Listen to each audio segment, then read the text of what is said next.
Hello friends, welcome to Indira study. Indira study में आप सभी का स्वागत है। आज की क्लास में हम लोग पढ़ने वाले हैं स्वप्रेरण गुणांक अथवा स्वप्रेरकत्व। तो चलिए तो जानते हैं कि स्वप्रेरण गुणांक किसे कहते हैं, अर्थात स्वप्रेरकत्व किसे कहते हैं। तो आज की क्लास में हम लोग पढ़ने वाले हैं क्या, स्वप्रेरकत्व किसे कहते हैं। इसके लिए सबसे पहले एक कुंडली बनाते हैं। चलिए देखिए, हमने क्या कहा, एक कुंडली है, मान लेते हैं एक कुंडली है।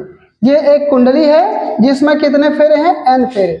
फेरों की संख्या कितना है, फेरों की संख्या, फेरों की संख्या कैपिटल N है, ठीक है। और इस कुंडली के एक फेरे से जो बद्ध चुंबकीय फ्लक्स है, ठीक है, चुंबकीय फ्लक्स, चुंबकीय फ्लक्स,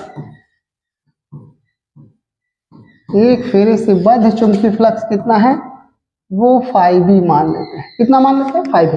एक फेरे से बद्ध चुंबकीय फ्लक्स क्या है, 5B है। और यदि इस कुंडली में प्रवाहित धारा I हो, इस कुंडली में प्रवाहित धारा क्या हो, I हो, तो L बराबर N into 5B upon I होगा। L बराबर क्या होता है, N इंटू 5B अपान। अच्छा देखिए, एक फेरे से बद्ध चुंबकीय फ्लक्स 5B है, तो N फेरे से बद्ध कुल चुंबकीय फ्लक्स कितना होगा, N इंटू 5B होगा, ठीक है। और उसमें अगर उससे प्रवाहित धारा से भाग दे दिया जाए तो वह प्रेरकत्व L के बराबर होता है। वो किसके बराबर होता है, प्रेरकत्व L के बराबर होता है। अब यहीं पे देखिए, यहीं पे अगर क्या कर दिया जाए, I बराबर 1 एम्पियर कर दिया जाए। I बराबर कितना कर दिया जाए, 1 एम्पियर। I बराबर कितना कर दिया जाए, 1 एम्पियर। तो कितना हो जाएगा, L बराबर N इंटू 5B, ठीक है। L बराबर कितना हो जाएगा, N इंटू 5B हो जाएगा, ठीक है। L बराबर N इंटू 5B हो जाएगा। तो यहां से हम कह सकते हैं कि किसी कुंडली में एकांक धारा प्रवाहित करने पर, किसी कुंडली में एकांक धारा प्रवाहित करने पर उस कुंडली से बद्ध कुल चुंबकीय फ्लक्स को, किसी कुंडली में एकांक धारा प्रवाहित करने पर उस कुंडली से बद्ध कुल चुंबकीय फ्लक्स को स्वप्रेरण गुणांक अथवा स्वप्रेरकत्व कहते हैं। किसी कुंडली से बद्ध, ठीक है, किसी कुंडली में एकांक धारा प्रवाहित करने पर उस कुंडली से बद्ध कुल चुंबकीय फ्लक्स को स्वप्रेरण गुणांक अथवा स्वप्रेरकत्व कहते हैं। हमने क्या कहा, किसी कुंडली में कितना धारा, एकांक धारा प्रवाहित करने पर उस कुंडली से संबंधित कुल चुंबकीय फ्लक्स को ही स्वप्रेरण गुणांक अथवा स्वप्रेरकत्व कहते हैं। अच्छा बेटा देखा, यहां से L बराबर कितना है, N5B अपान I है। तो इसी को लिख सकते हैं N इंटू 5B का मान अगर निकालेंगे, I इधर गुणा है, इधर भाग है, इधर गुणा कर जाएगा, बराबर कितना हो जाएगा, L इंटू I हो जाएगा, L इंटू I हो जाएगा। जैसा जहां जरूरत पड़ेगा रख दिया जाएगा, ठीक ना। चलिए आगे चलते हैं।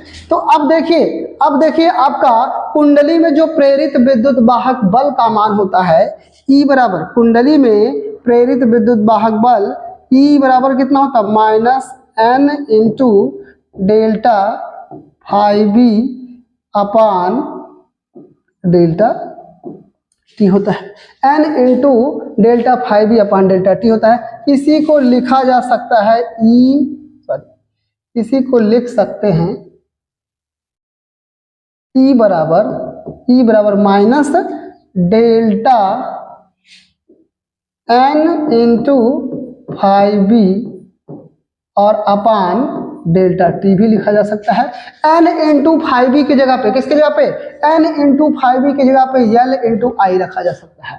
N इंटू 5B की जगह पे कितना रखा सकता है, L इंटू I रखा। तो रख लेते हैं ना। अगर इसको इक्वेशन नंबर 1 माने तो लिखेंगे समीकरण 1 से ना, समीकरण किससे, 1 से। N इंटू 5B का मान L इंटू I रख दिया जाए, तो रख देते हैं। तो E बराबर minus delta L I upon delta T, सही है ना। अच्छा, इसको हटाएंगे तो देखिए आपका क्या हो जाएगा, इसको अगर और आगे करेंगे तो E बराबर माइनस L को बाहर कर लीजिए, तो L अगर बाहर करेंगे तो delta I upon delta T हो जाएगा। डेल्टा आई अपन कितना हो जाएगा, डेल्टा टी हो जाएगा।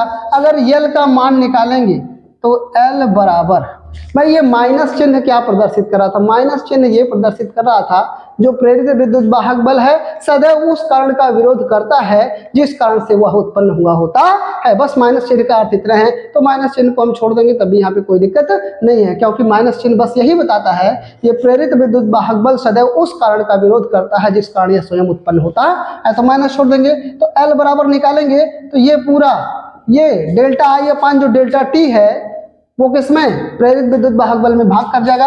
ये हो जाएगा E upon delta I upon delta T, ठीक है, delta I upon delta T. ये क्या हो गया, प्रेरका। तो ये हेनरी, इसका मात्रक क्या होता है, हेनरी होता है।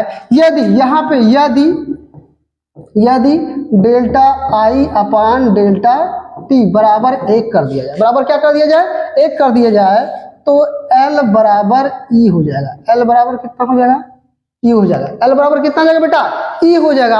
अर्थात ये धारा परिवर्तन की दर है, delta I upon delta T जो है वो धारा परिवर्तन की दर है। कह रहा है यदि किसी कुंडली में धारा परिवर्तन की दर एकांक कर दिया जाए या किसी कुंडली में धारा परिवर्तन की दर को एकांक करने पर उस कुंडली में उत्पन्न विद्युत वाहक बल को ही स्वप्रेरण गुणांक अथवा स्वप्रेरकत्व कहते हैं। किसी कुंडली में धारा परिवर्तन की दर को एकांक करने पर उस कुंडली में उत्पन्न प्रेरित विद्युत वाहक बल को ही उस कुंडली का स्वप्रेरण गुणांक अथवा स्वप्रेरकत्व कहते हैं। तो ये था स्वप्रेरण गुणांक अथवा स्वप्रेरकत्व। उम्मीद है वीडियो हमारा पसंद आएगा। वीडियो पसंद आए तो ठोक के लाइक और शेयर करिएगा। साथ ही साथ जिन बच्चों ने अभी तक चैनल को सब्सक्राइब नहीं किया तो चैनल को सब्सक्राइब करिएगा। और वीडियो देखने के लिए आपका बहुत बहुत धन्यवाद।